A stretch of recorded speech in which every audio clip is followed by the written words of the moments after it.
Okay, तो hello and नमस्कार। बहुत बहुत स्वागत है आपका रुद्रा ऑनलाइन क्लासेस में। हम पढ़ रहे थे क्लास 12th बायोलॉजी का चैप्टर नंबर 11 जैव प्रौद्योगिकी सिद्धांत एवं प्रक्रम, जिसमें हमने जैव प्रौद्योगिकी क्या है तथा इसके सिद्धांत कौन कौन से हैं, साथ साथ में जैव प्रौद्योगिकी में प्रयुक्त साधन कौन कौन से होते हैं, इनको कंप्लीट रूप से पढ़ लिया था।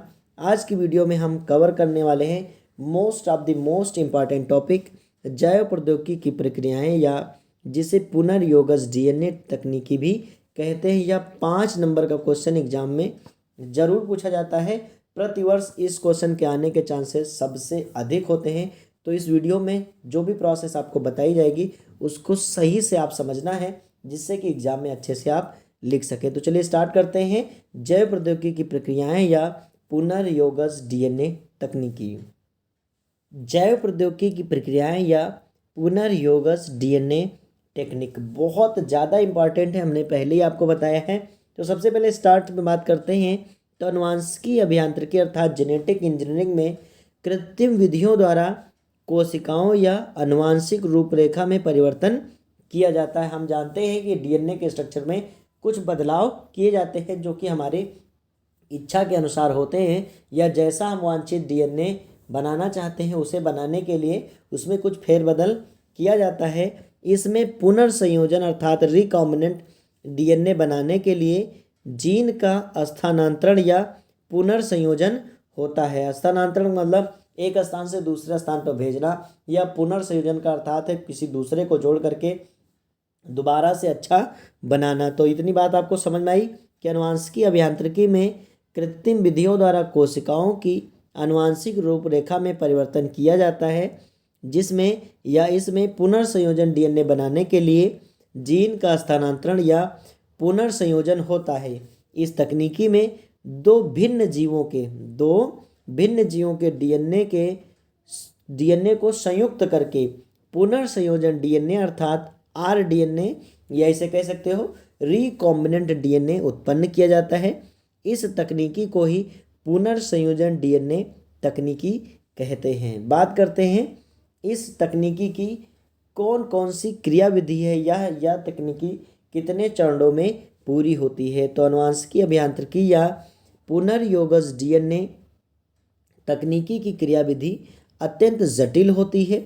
यह निम्नलिखित चरणों में पूरी होती है। इसके 5 चरण होते हैं। सबसे पहला चरण होता है वांछित जीन का विलगन, अर्थात जिस जीन को हम चाहते हैं डीएनए में लगाने के लिए उसको हमें अलग करना होगा, विलगन करना होगा। और फिर वाहक डीएनए अणु का चयन, अर्थात जिस जीन की ज़रूरत है हमें उसको सबसे पहले तो अलग करेंगे और फिर उसे एक वाहक डीएनए के अंदर फिक्स करेंगे, जिससे उसकी हम कई कापियाँ बना सकें और अपने इच्छानुसार उसका आगे उत्पाद हम निर्मित कर सकें। तो नंबर दूसरा स्टेप था वाहक डीएनए अणु का चयन। ये हेडिंग बहुत ज़्यादा इम्पॉर्टेंट है बोर्ड एग्जाम में लिखने के लिए। तीसरा है वांछित जीन को डीएनए या वाहक डीएनए से जोड़कर पुनर्योगज डीएनए अणु का निर्माण। जिस जीन को हमने अलग किया है उसको वांछित डीएनए में जोड़ करके हमें बनाना है पुनर्योगज डीएनए अणु का निर्माण करना है। फिर क्या करना है, पुनर्योगज डीएनए अणु को पोषक जीवाणु के अंदर प्रवेश कराना, जिससे उसकी कई कापियाँ प्राप्त की जा सके। और जो 5वीं है वह है पुनर्योगज डीएनए का पुंजीकीकरण, अर्थात पुंजीकीकरण का अर्थ होता है क्लोनीकरण, जिससे कई सारे क्लोन्स बनाए जा सके। इसके द्वारा विजातीय जीन उत्पाद को प्राप्त करना। तो चलिए 22 स्टेप एक एक पढ़ लेते हैं, फिर बाई डायग्राम भी इसको समझ लेंगे। तो सबसे पहला है वांछित जीन का विलगन, आइसोलेशन ऑफ डिजायर्ड जीन। पुनर्योगज तकनीकी के प्रथम चरण में वांछित जीन का विलगन होता है। यह निम्न चरणों में संपन्न होता है। यह जो पहला पॉइंट है वह निम्न चरणों में पूरा होता है। सबसे पहले क्या होता है, कोशिका का विघटन एवं उसके डीएनए का पृथक्करण। वांछित डीएनए को प्रतिबंधन एंजाइम अर्थात रिस्ट्रिक्शन एंजाइम द्वारा काटने के लिए यह आवश्यक होता है कि यह शुद्ध रूप में हो, और इसके लिए विभिन्न एंजाइम की सहायता से संशोधन भी किया जाता है। डीएनए को हिस्टोन प्रोटीन व आरएनए से अलग करने के लिए प्रोटीज व राइबो न्यूक्लियस एंजाइम का इस्तेमाल किया जाता है। समझ में आई बात कि कोशिका से हमें डीएनए को अलग करना है और इसके लिए सबसे पहले हम यूज करेंगे प्रतिबंधन एंजाइम का, जिसकी हेल्प से हम आगे चल कर के कोशिका के केंद्रक से डीएनए को काट कर अलग कर सकेंगे। और साथ साथ में डीएनए को, चूँकि हम लोगों ने डीएनए का जो पैकेजिंग पढ़ा था उसमें जाना था कि हिस्टोन प्रोटीन के ऊपर जो डीएनए होता है वह लिपटा हुआ होता है, तो उसको अलग करने के लिए भी प्रोटीएज और राइबोन्यूक्लियस एंजाइम का इस्तेमाल किया जाता है। नेक्स्ट पॉइंट है, पहले पॉइंट का ही दूसरा पॉइंट है, प्रतिबंधन एंजाइम द्वारा डीएनए का विलोम पदों में क्या करना, विलोम पदों में विदलन करना, क्लीवेज करना, कि विलोम पद हम प्राप्त कर सके। विलोम पद का अर्थ होता है जहाँ पर वह स्टार्ट हो रहे हो वहीं से इनकी स्टार्टिंग वहीं से हो, अर्थात ये एक दूसरे के उल्टा हो। ये भी आप बात समझिएगा, एक दूसरे के क्या हो, उल्टा हो जाए, विलोम पद हो जाए। तो इसमें उपचारित व महीन धागों के रूप में प्राप्त डीएनए अणुओं को प्रतिबंधन एंडोन्यूक्लियस एंजाइम की सहायता से छोटे छोटे खंडों में तोड़ लिया जाता है। और फिर इन छोटे छोटे खंडों को जैल इलेक्ट्रोफोरेसिस विधि द्वारा डीएनए खंडों को पृथक किया जाता है। अर्थात जैल इलेक्ट्रोफोरेसिस द्वारा जो छोटे छोटे डीएनए खंड है उनको अलग करने का प्रयास किया जाता है। इसमें जैल इलेक्ट्रोफोरेसिस विधि द्वारा प्रतिबंधन एंडोन्यूक्लियस द्वारा काटे गए डीएनए खंडों को पृथक किया जाता है।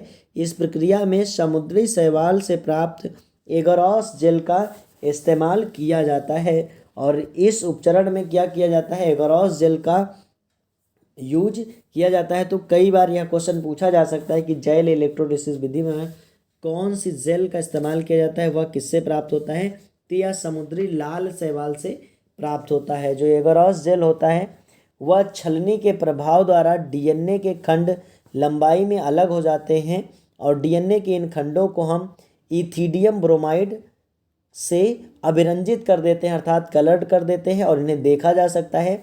अभिरंजन के बाद इन्हें परावैंगनी विकरणों के प्रभाव में लाया जाता है, जिससे डीएनए खंड चमकीले नारंगी रंग की पट्टियों के रूप में दिखाई देते हैं।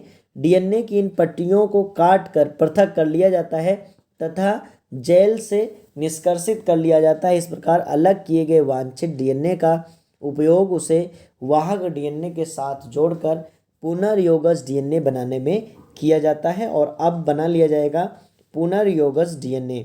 तो सबसे पहले डीएनए और आरएनए का कराया जाता है संकरण। तो पृथक्करण डीएनए में विकृतीकरण होता है। अब वांछित जीन के अनुलेखन से बनने वाले एमआरएनए को प्राप्त करके एक सूत्री डीएनए खंडों के मिश्रण में मिला देते हैं, जिससे डीएनए आरएनए हाइब्रिड का निर्माण हो जाता है।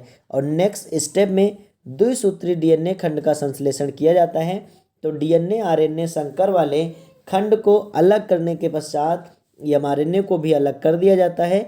अब डीएनए पॉलीमरेज एंजाइम की सहायता से द्विसूत्री डीएनए खंड प्राप्त कर लिए जाते हैं। तो जो पहला चरण था उसमें 5 उपचरण हैं, जिसमें हमने यह जान लिया है कि इसमें क्या क्या होता है, ये भी जान लीजिए। सबसे पहले कोशिका से डीएनए को अलग किया जाता है और अलग करने के बाद इसके विलोम पद का निर्माण किया जाता है। फिर जैल इलेक्ट्रोफोरेसिस द्वारा जो वांछित डीएनए खंड हैं उनको अभिरंजित करके अलग किया जाता है। फिर बनाया जाता है डीएनए आरएनए का संकर बनाया जाता है और फिर इस संकर से एमआरएनए को अलग कर दिया जाता है और डीएनए की डबल हेलिक्स मॉडल को बना लिया जाता है या डबल हेलिक्स प्रति को बना लिया जाता है।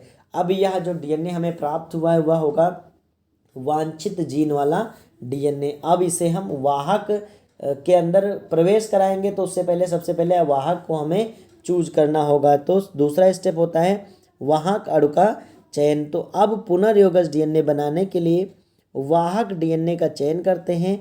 वाहक में निम्नलिखित विशेषताएं होनी चाहिए। यह माप में छोटा होना चाहिए, इसमें विलोम पद होने चाहिए, इसमें वांछित जीन को खुद में निवेशित अर्थात इंसर्ट करने की क्षमता होनी चाहिए। नेक्स्ट पॉइंट है वांछित जीन को वाहक डीएनए से जोड़कर पुनर्योगज डीएनए अणु का निर्माण। इस चरण में वांछित जीन को वाहक डीएनए अणु, जिसे हम प्लाज्मिड भी कह सकते हैं, से जोड़कर पुनर्योगज डीएनए का निर्माण किया जाता है। इस प्रक्रिया में प्रतिबंधन एंडोन्यूक्लियस एंजाइम विशेष रूप से कार्य करता है। नवनिर्मित पुनर्योगज डीएनए के अधिक उत्पादन के लिए हम पॉलीमरेज श्रृंखला अभिक्रिया अर्थात पॉलीमरेज चेन रिएक्शन पीसीआर का उपयोग करते हैं। आगे चल कर के अगले पार्ट में हम आपको पीसीआर भी अलग से ज़रूर पढ़ा देंगे, क्योंकि पीसीआर पर टिप्पणी लिखने को आता है कि पॉलीमरेज चेन रिएक्शन पर टिप्पणी लिखिए, तो उसको एक क्वेश्चन के रूप में हम आपको ज़रूर बता देंगे कि पीसीआर क्या होता है, क्योंकि इससे हमें अधिक मात्रा में हमारा रिकॉम्बिनेंट डीएनए प्राप्त हो जाता है। नेक्स्ट है पुनर्योगज डीएनए को पोषद जीवाणु के अंदर प्रवेश कराना, क्योंकि करानी है उसकी क्लोनिंग, जिससे हमें अधिक मात्रा में प्राप्त हो सके। तो पुनर्योगज डीएनए अणु को पोषद कोशिका के अंदर प्रवेश कराया जाता है। पोषद कोशिका के ऊपर मुख्यतया ई कोलाई या बैसिलस सबटिलिस दो होते हैं। ई कोलाई जीवाणु है और बैसिलस सबटिलिस भी जीवाणु है, इनका उपयोग किया जाता है तथा कभी कभी ईस्ट का भी उपयोग किया जाता है। एस्चेरिचिया कोलाई के बारे में आप इससे पहले भी पढ़ चुके हैं। तो पांचवा और लास्ट पॉइंट होता है पुनर्योगज डीएनए का पुंजीकीकरण। तो पुनर्योगज डीएनए अणु की अनेक प्रतिलिपियां प्राप्त करना आनुवांशिकी अभियांत्रिकी का अंतिम चरण होता है। इसे डीएनए क्लोनिंग या जीन क्लोनिंग कहते हैं।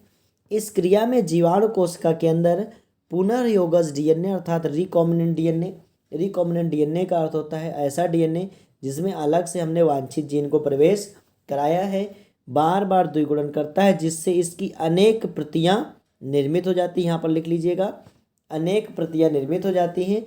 वांछित जीन का पूंजीकरण करके तथा लक्ष्य प्रोटीन की अभिव्यक्ति को प्रेरित करने वाली परिस्थितियों को अनुकूलतम बनाने के पश्चात कोई भी इनका व्यापक स्तर पर उत्पादन कर सकता है, अर्थात हम जो प्रोडक्ट चाहते हैं उसका निर्माण कर सकते हैं। चलिए बाई फिगर इसको समझ लेते हैं। तो सबसे पहले आप प्रयास करिएगा समझने का।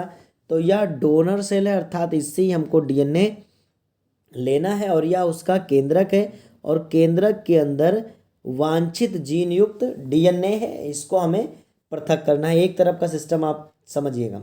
अब हम इसमें क्या करेंगे, पृथक करेंगे और इसमें विलगन करेंगे, और इसके बाद वाहक डीएनए में उत्पन्न करने हेतु हम ई कोलाई आरआई एंजाइम का इस्तेमाल करेंगे। और इसके बाद यहाँ देखेंगे आप कि इससे एक हमें डीएनए खंड प्राप्त हो गया, जिसका सूत्र है AATTC, यहाँ देखिए, और इधर है CTTA, अर्थात विलोम पद हमें प्राप्त हो गया है। अब इसके बाद हम वाहक का करेंगे चयन, और वाहक के रूप में हमने लिया है प्लाज्मिड। क्या लिया है, प्लाज्मिड। और प्लाज्मिड कहाँ होते हैं, जीवाणु कोशिका के भीतर होते हैं और उसके न्यूक्लियोइड से अलग होते हैं। ये देखिए प्लाज्मिड है, और ये प्लाज्मिड हमने ले लिया है बाहर, और इसके बाद इस प्लाज्मिड को हमने काट दिया है। ध्यान से देखिएगा, रिस्ट्रिक्शन एंजाइम की मदद से हमने इसको काट दिया है। और इसके बाद जो हमारा जीन खंड था, ये हमारा जीन खंड है, उसको इसके अंदर क्या कर दिया है, फिट कर दिया है। ध्यान से आप देखिए तो आपको ज़रूर पता चल जाएगा कि CTTAG, देखिए CTTA और उसका G, ये वाला G, यहाँ देखिए CTTAAG, और ऐसे ही इसका भी सिस्टम C के साथ अटैच हो गया है। और जब ये बन गया है पुनर्योगज डीएनए बन गया है, चूँकि इसमें एक तो आप देख रहे होंगे कि एक जो खंड है वो वाहक डीएनए है, यानी इतना डीएनए जो है वो वाहक डीएनए है, और इतना हम ला करके यहाँ पर जोड़ दिए हैं, इतना हम ला करके जोड़ दिए, तो बन गया ये रिकॉम्बिनेंट डीएनए। अब रिकॉम्बिनेंट डीएनए में हम इस्तेमाल करेंगे रिक्त स्थानों को जोड़ने के लिए डीएनए लाइगेज का इस्तेमाल किया जाता है, जिससे यदि कहीं पे बॉन्डिंग नहीं बनी हो तो वहाँ पर बॉन्डिंग बन जाए और rDNA अर्थात रिकॉम्बिनेंट डीएनए बन जाए। फिर इसे हम CaCl2 विलेन द्वारा rDNA का रूपांतरण करते हैं और इसको प्रवेश कराते हैं जीवाणु कोशिका के भीतर। देखिए यह जीवाणु कोशिका थी जिसमें प्लाज्मिड नहीं था, क्योंकि हमने उस प्लाज्मिड को निकाल लिया था, और हम फिर से प्लाज्मिड को इसके अंदर क्या कर दिए, रूपांतरण कर दिया, इसमें प्रवेश करा देते हैं। और इसके बाद ये जो हमारा रिकॉम्बिनेंट डीएनए यहाँ पर आया है प्लाज्मिड में, वो कई बार द्विगुणन करके बहुत सारी प्रतियाँ यहाँ पर देखिए प्राप्त कर लेता है या बना लेता है। और बहुत सारी प्रतियाँ जब बन जाती हैं तब हम वांछित प्रोडक्ट को बना सकते हैं या वांछित प्रोटीन को बना सकते हैं। तो आई होप आपको ये ज़रूर समझ आ गया होगा। थोड़ी टिपिकल प्रोसेस है, इसको 1 से 2 बार समझने का प्रयास ज़रूर करिएगा, और हमने उस तरीके से पढ़ाया जैसा आप एग्ज़ाम में लिख सकते हैं। बाकी से आप 3D में या किसी भी वीडियो लेक्चर के माध्यम से समझ सकते हैं, कोई दिक्कत नहीं है, लेकिन आप वहाँ एग्ज़ाम में लिख सकें यह सबसे ज़्यादा ज़रूरी होता है। तो मिलते हैं नेक्स्ट वीडियो में, तब तक के लिए बहुत बहुत धन्यवाद।